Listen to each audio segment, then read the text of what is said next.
Flávia Guerra já está com a gente nesta quinta-feira para trazer as principais estreias do cinema para você ouvinte programar seu fim de semana, ter boas ideias também. Flá, boa tarde, bem-vinda. Vamos começar falando do novo Indiana Jones, dominando aí as salas de cinema em várias cidades. A última aventura do arqueólogo Indiana Jones chega às telonas como, Flá? Olha, chega em grande estilo, né, Roberta? Muito. Depois de 2008, né, foi a última aventura, foi a Caveira de Cristal com Shia LaBeouf. E olha só o tempão que levou para a gente ter Harrison Ford dessa vez se despedindo dessa grande franquia, né? Ele quase que arriscou terminar lá, né, na última cruzada, e teve esse de 2008 e agora acho que é a última mesmo. E dessa vez a gente tem toda a estrutura clássica desse cinemão americano no melhor estilo, né? A gente encontra o Indiana Jones nos anos 70, finalzinho assim, dos 60 para os 70, mudança de comportamento, né, revolução no mundo, mas ele tá para se aposentar. É exatamente nesse momento que a gente o encontra, é o presente do filme, ele vai se aposentar. Mas antes disso, a gente tem, claro, aquele prólogo que todo mundo ama, né, que a gente sabe que a aventura começa e dá aquela paradinha para continuar. Esse prólogo é o quê, Roberta? É a Segunda Guerra Mundial. Os grandes inimigos de Indiana Jones, que são os nazistas, estão atrás de uma relíquia, que aí a gente vê toda uma sequência de perseguição no trem que a gente ama, muito, muito clássica. E aí a gente, na verdade, se depara com uma máquina que se chama Antikythera, em inglês, Antikythera, em português, que foi criada por ninguém menos que Arquimedes. Ela é capaz de detectar fissuras no tempo, quebras no tempo. Só que essa grande máquina, criada por ninguém menos que Arquimedes, também se perde. E aí é quando acaba esse prólogo, Mads Mikkelsen, que é um grande ator que eu amo, nórdico, né? É esse grande cientista nazista que está atrás disso e vai voltar nesse presente que eu falei, que é o presente dos anos 60. Só que dessa vez, Roberto, o que eu acho mais interessante é que a mulher, né, a personagem feminina mais importante dessa trama é vivida pela Phoebe Waller-Bridge. Quem não se lembra dela, ela é a criadora e atriz de uma série que eu amo, que chama Fleabag, que foi muito premiada, uma delícia. Se vocês não assistiram ainda Fleabag, procurem, porque é maravilhosa, é uma delícia, divertida, é muito boa. E ela entra aí não como um par romântico. Aí tem uma atualização. Acho bem interessante que o filme, apesar de se passar nos anos 60, 70, ele entra muito contemporâneo.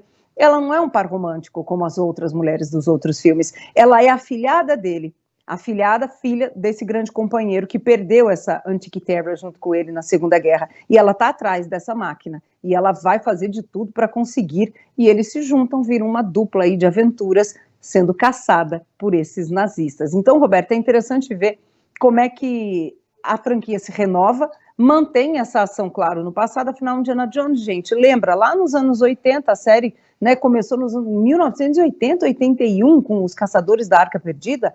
Ele já era, né, ativo, adulto, importante na Segunda Guerra, então não dá para estar em 2023, o tempo presente. Então, é isso que é bacana, ela é no passado. E um outro ponto que eu acho bem bacana, eu não falei aqui, Harrison Ford está com 80 anos se despedindo. Como é que faz com Harrison Ford na Segunda Guerra, nesse novo prólogo? Efeitos visuais, sim, tem CGI aí para rejuvenescer o Harrison Ford. Eu juro para vocês, ainda que tenha assim uma estranheza, funcionou, Roberto, ele voltou jovem, mas também se despede aos 80 anos dessa grande franquia, viu?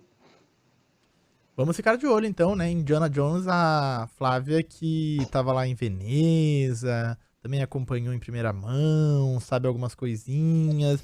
Flávia que tá sempre com boas dicas, né, Flávia? Ontem fui assistir a dica da semana passada, Elementos. Sou um pouco atrasado? Talvez seja. Ah, você foi? Fui. Ai, que legal. Foi bem legal, o filme é bem legal. Eu assisti ainda naquela versão dublada não, na legendada mesmo. Então, confesso que não achei tão infantil assim o filme. Acho que os pais vão gostar mais do que as crianças. É profundo, né? Ou pelo menos se foram muito pequenininhos, talvez não entendam, né, toda a complexidade do filme. Mas, enfim, é uma boa pedida também pro fim de semana que a gente vê aí com a criançada que tá entrando em férias, principalmente, né? Então, criançada de férias é hora de ir pro cinema mesmo. Ontem até encontrei uma criança no cinema, falou pro pai que ela ia querer passar as férias inteiras no cinema, né? Haja bolsa pro pai depois. Haja pipoca. Haja pipoca, haja tudo.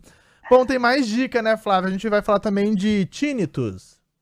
É isso aí. Olha, eu vou só completar falando do Elementos, eu concordo com você. Elementos é Pixar, Disney, né? E os filmes da Pixar, em geral, eles dialogam bem com o público adulto. As crianças gostam também, se são mais pequenininhas, porque é muito lúdico, muito colorido, mas é um tipo de atração que os adultos curtem também. E falar em Tinnitus, né, é para adulto. Esse aí não tem por onde, né? Os adultos também vão ao cinema nas férias, né, gente? E é um filme muito sensorial, do Gregório Graciosi, que é um diretor brasileiro que eu gosto muito, é um segundo longa dele, e ele é um cara que sempre traz pra gente um cinema brasileiro que a gente, em geral, não pensa quando é cinema brasileiro, assim, né? Pensa, cinema brasileiro, Tinnitus, não.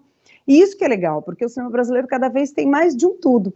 É um cinema muito bem construído visualmente, gráfico, muito estudado nos quadros aqui, para contar dessa vez a história de uma nadadora olímpica. Ela é atleta de saltos ornamentais, ela tem uma grande companheira, elas estão para participar de uma prova super importante na Olimpíada, quando ela começa a ter uma crise, meio de pânico, meio de ansiedade e de tinnitus, que é esse zumbido, né? É um mal real, muita gente no mundo sofre de tinnitus, e aí tudo para na vida dela. Ela perde a coragem de disputar, né, as grandes provas, ela se torna uma sereia de aquário, literalmente, faz aquelas provas não, né, aqueles mergulhos lúdicos para crianças, aliás, em aquário, até que um dia acontece alguma coisa e ela quer voltar para a competição, ela quer enfrentar esse tinnitus, esse medo, como é que ela faz para ter essa volta? Então o filme tem esse pé na realidade, porque tinnitus é realmente uma questão séria de saúde.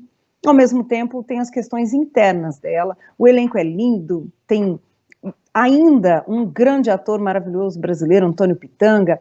As atrizes estão muito bem. Então, assim, é legal a gente ver o cinema brasileiro urbano, no caso aqui é São Paulo. O Gregório filma São Paulo de um jeito muito interessante e, ao mesmo tempo, novos dramas aí, novas questões para a gente ver nas nossas telonas, né? Fica aqui a dica de Tinnitus, ganhou prêmio no Festival de Gramado, passou por outros festivais importantes aí pelo mundo e continua nas telas do Brasil aí nas férias, para quem quiser assistir. Eu gosto muito do cinema brasileiro sempre, né? Sempre, todos amamos. Flá, ótimas dicas, obrigada. Até quinta-feira que vem. Um beijo. Até. Com muito cinema Indiana Jones, hein, gente? Depois contem se gostaram. Eu gosto. É um filme nostálgico, sem perder esse pé aí na aventura que continua. E ele vai parar, gente. Depois vocês me contem o que acharam, de onde eles vão parar. Eu achei criativo. O último TVTs, esse daí vocês vão ver o que tem. Me contem depois o que acham.